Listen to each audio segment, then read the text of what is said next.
Time now for the big board. Our team of insiders is standing by to weigh in on today's top stories. And let's start out with our own Dr. Richard Besser, who is right here. And this story plays off of Ben Stiller. Yes. He's opened up about a recent bout with prostate cancer, diagnosed 2 years ago, aggressive form of cancer. And he talked about it with Howard Stern.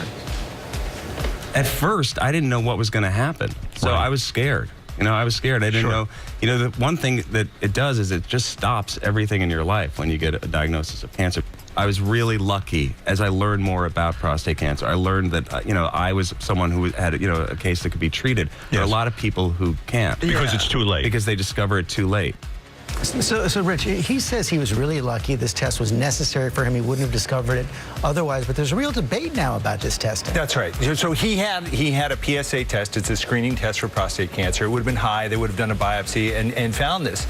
But this is a really tricky question. There is no medical organization that recommends that all men have this done. And the government panel recommends that men not have this done.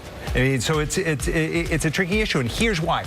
Most prostate cancer is very slow growing and will cause no harm. But this test detects all prostate cancer. And if you have positive and you have surgery, you're convinced that it saved your life. But the studies looking at PSA testing showed little, if any, effect at all in deaths from prostate cancer. And the surgery and radiation from prostate cancer, very high complication rate. 20 to 30% of men are left with sexual dysfunction or other problems. But there's so much controversy surrounding this test. What do you think? If you're on the fence about this, what do you think a man should do? Well, everyone's got to decide, because you're going to weigh the equation differently. People are going to hear Ben's story and say, wow, I really want that test.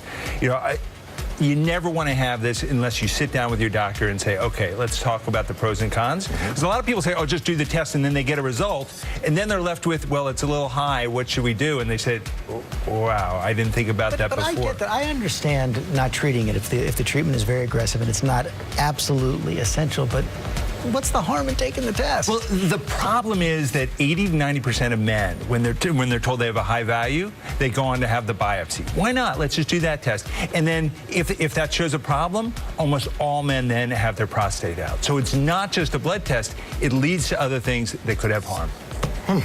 Wow. Well, tricky. It's tricky. I got to think about that, Doc.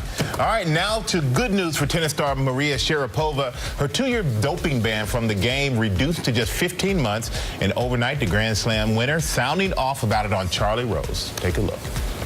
I was so shocked in the first place because I was taking a substance that was completely legal for 10 years. And all of a sudden, I'm sitting in my bedroom. I get an email from the ITF saying I had this violation.